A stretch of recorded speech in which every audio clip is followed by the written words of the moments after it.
All right, guys, welcome back. Here we go again with our Intro to SolidWorks tutorial series. Let me just get right into it with this one. This tutorial is going to be all about surface modeling in SolidWorks, and this is something that is an advanced topic. Not exactly something that we're supposed to be covering in our Intro to SolidWorks series, but I thought I would give you guys just all a little sneak preview. If you are just about to transition into surface modeling with a Rhino course, or if you've done any surface modeling in the past, this should give you a little insight on how to do a similar sort of thing with using SolidWorks. So let's just take a look at the different planes that we have to work with here. Now I'm going to go ahead and just go right to my right plane, and I'm going to start with a sketch on the right plane.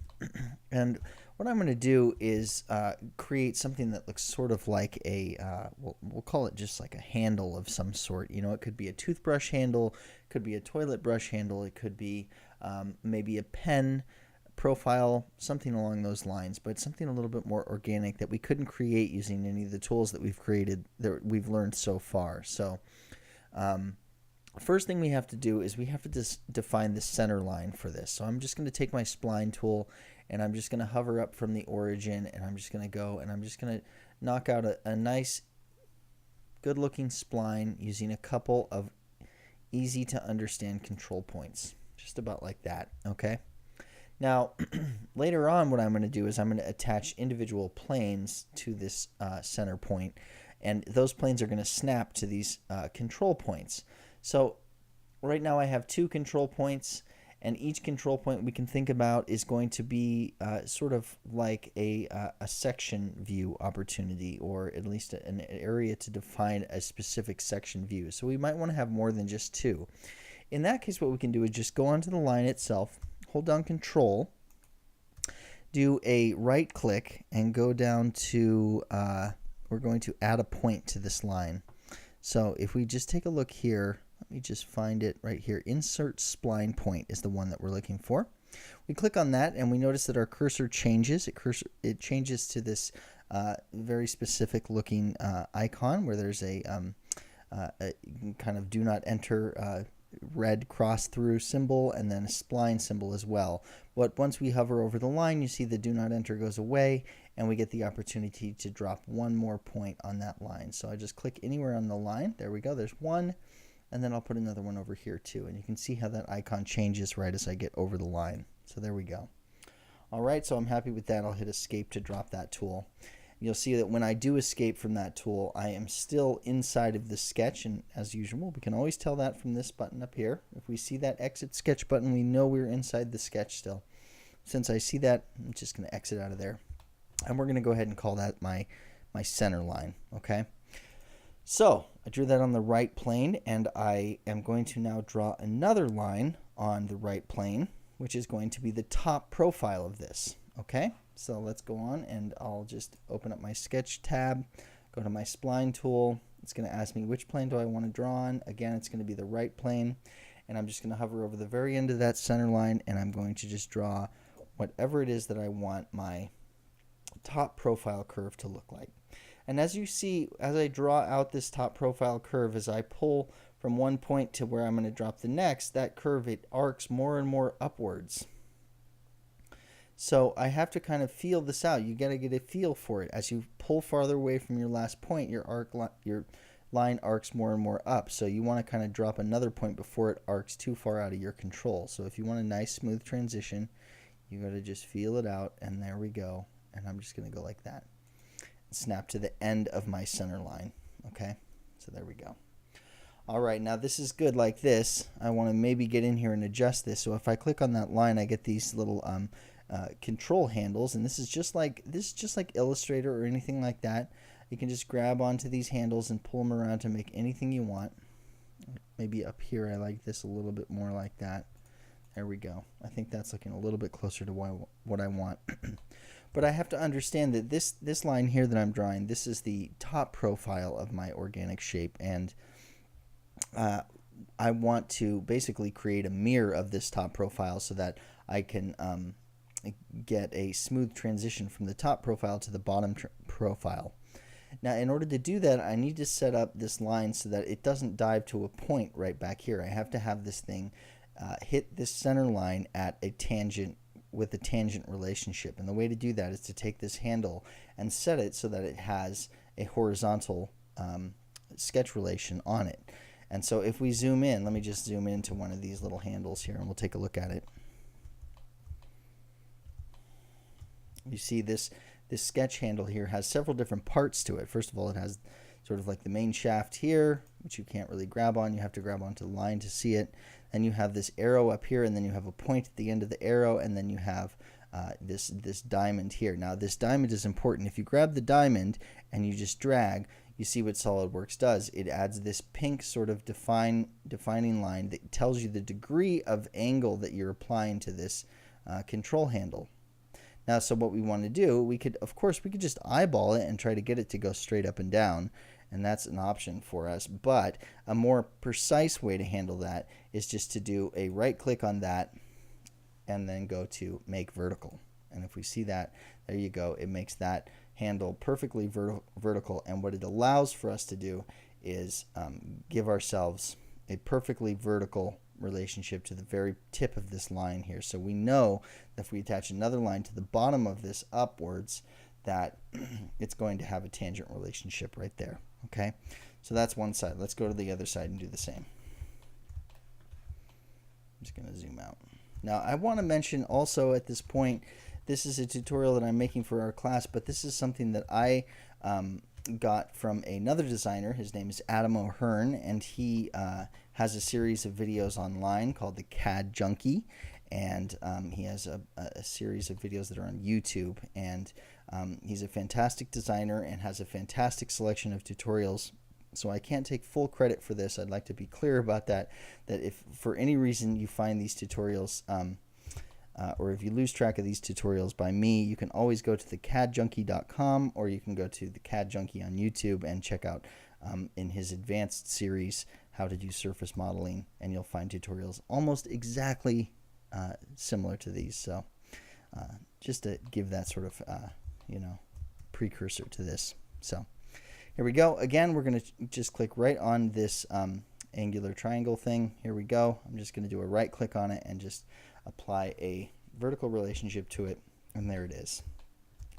Now, doing that to your curve does kind of mess up whatever sort of adjustments you made to your curve before. So you have to kind of get back in there after you apply those, and you have to maybe grab some parts of your curve and sort of work them out. There's different ways to do that, but it's really going to be up to you on how you want to adjust this line. And be careful, because different parts of the line that you grab can cause your line work to really fly off into space. If you noticed, I got a little flicker there where my line wanted to jump way out into nowhere, but I had to pull it back into space. So I have control handles selected here, so I can pretty easily kind of decide at which points I'd like to adjust my line. So I'm feeling okay about that, but just okay. Let me just play around with this a little bit. I want to get something a little bit better going. Let's see here. What is it going to be? Bear with me while I make a decision. And we'll take this guy in. Mess around with that, like maybe a little bit. And anytime I want to make a change to this, I just click right on the line and I should be good to go.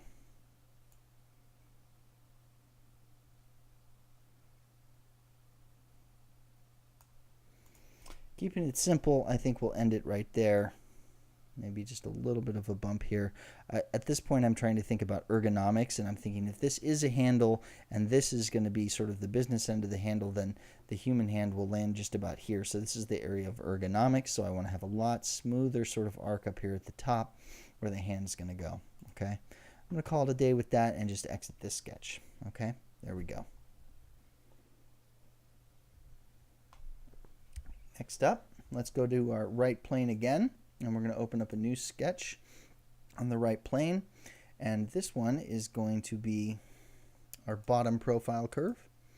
Let me just go like this, and again I'm paying very close attention to how this line reacts as I pull away from the last point that I dropped, trying to think about whatever sort of shape I'm trying to make. sort of dropping a new profile curve or a new edit point right before the point that I think the computer is defining the shape of the line. I want to be the one in charge of that. So there we go. I'll escape to drop that tool, and I'm just going to mess around with this a little bit because right off the bat I'm noticing that is not looking good. There we go.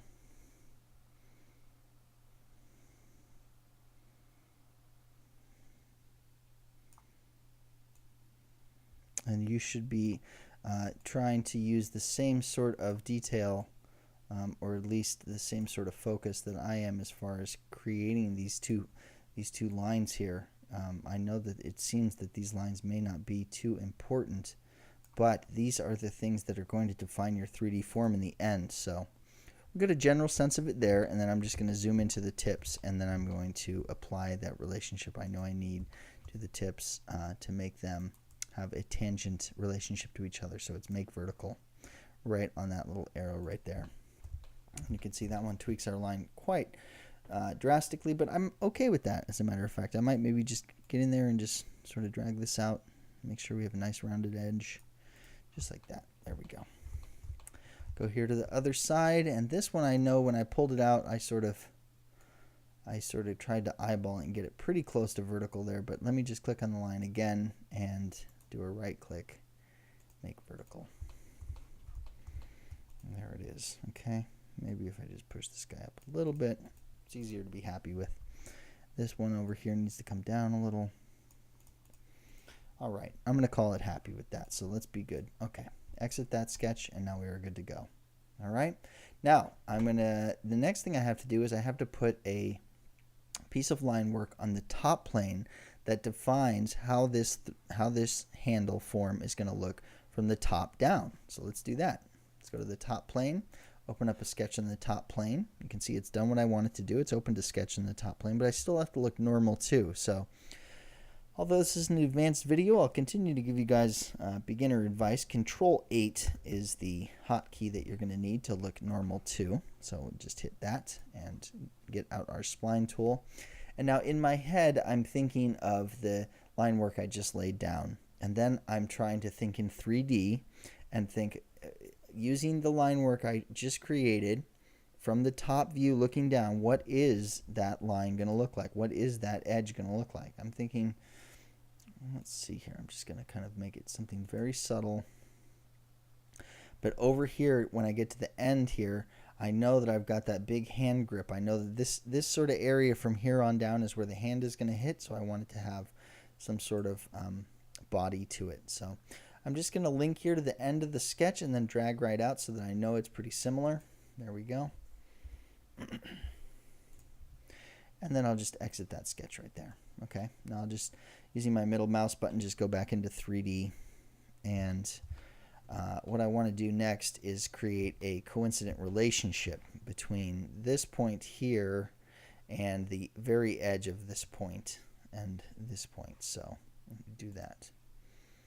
Click on the end of this line here. Actually, I have to edit that sketch first to make sure it's active.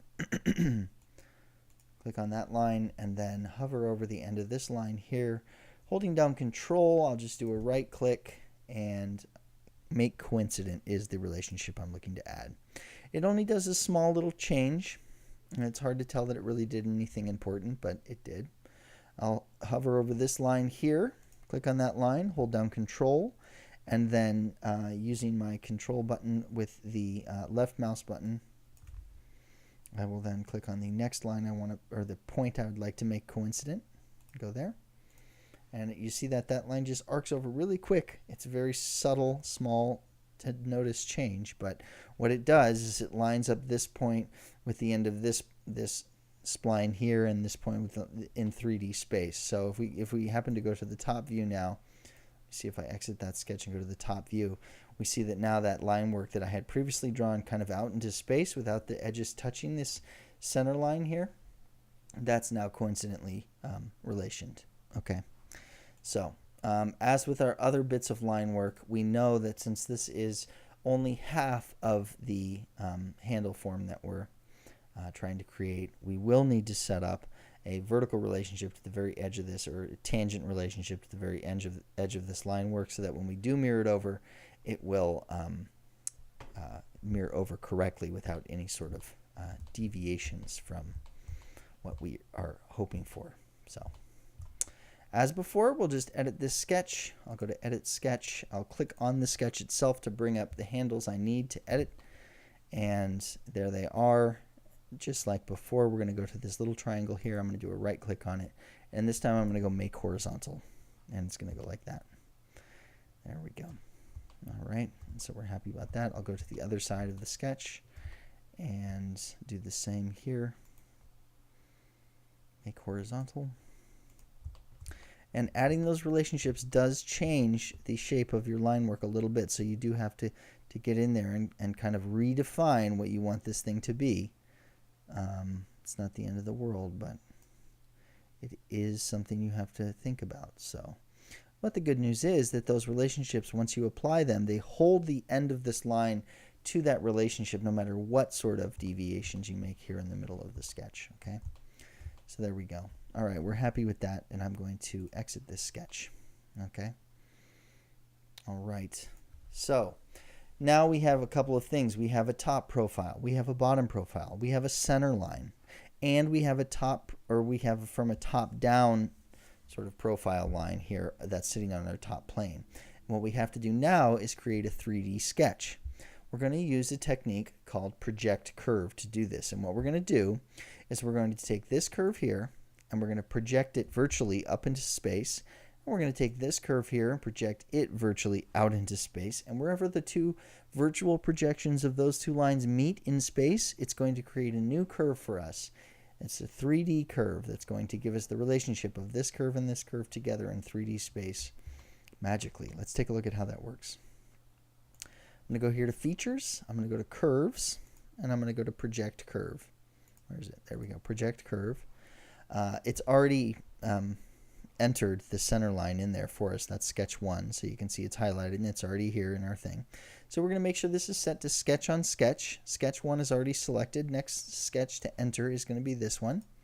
Once we click that, just as simple as that, we get this yellow line here, which as you can see, if we just twist around here, is a 3-dimensional sketch, which is a combination of both this and this in 3D space. And we will hit the green checkbox to confirm we like that. And suddenly we have started to build our wireframe. There we go. Take a look at that. Now there are a couple other ways to do this, and I'll show you them before we shut down this video. First thing to do right away, now that we've done that and created our 3D sketch, is to take a look over here at our design tree. We've got sketch 1, which is our top. We've got sketch 2, which is our bottom. And now we have this here, curve 1. Now curve 1 has this little plus next to it, which means we can open it up and we can see the two sketches that created this curve 1. It was the top and then the middle profile. So for now, since we've done that and you have it all noted on how to create a 3D sketch from a projection of two curves, I'm going to delete that curve and I'm going to show you another way to do it. So if we delete that curve, our two curves that we used to create it go away. And here we go with the next bit. We're going to go to Surfaces, go to Extruded Surface. We'll click on our top one, and we're just going to extrude a straight surface up from that top profile curve. Okay. We'll hit OK, just like that. And then we're going to go here to Extruded Surface again, and we're going to go to our center line. There's our center line. We're going to extrude another surface through that topward facing surface that we made before. And we're going to go OK. All right. And so now we have these two surfaces together. We have the option to do something called an intersection curve. Now let's take a look at this. We go to, let's see here. I have to figure out where it is again. It's under Convert Entities in the Sketch tab of the Command Manager. Convert Entities has a drop-down menu, and if we click on that drop-down menu, we have Intersection Curve. When we open Intersection Curve, we get this property manager here, which says, please select the entities to generate intersection curves. We look over here in our display area, we see that these two surfaces do intersect, so we will select those two surfaces as the entities that intersect, and we will hit the green checkbox. And then we see it starts off in black, but there again is our 3D curve. So I will hit the green checkbox now to confirm. Let's just confirm we like that. Exit that sketch. There we go. And this is what we're left with. Okay. So this is the difference between the two methods of creating a 3D sketch. With intersection curve, we're left with these two extruded surfaces kind of out there hanging in space. We have to right click on them and hide them each. Once we hide them, then we are left with the 3D curve that we remember from projection curve. We also, over in our design tree, are left with these two different features sitting in our tree. They're both hidden, but they're still taking up space and brain power in our brain.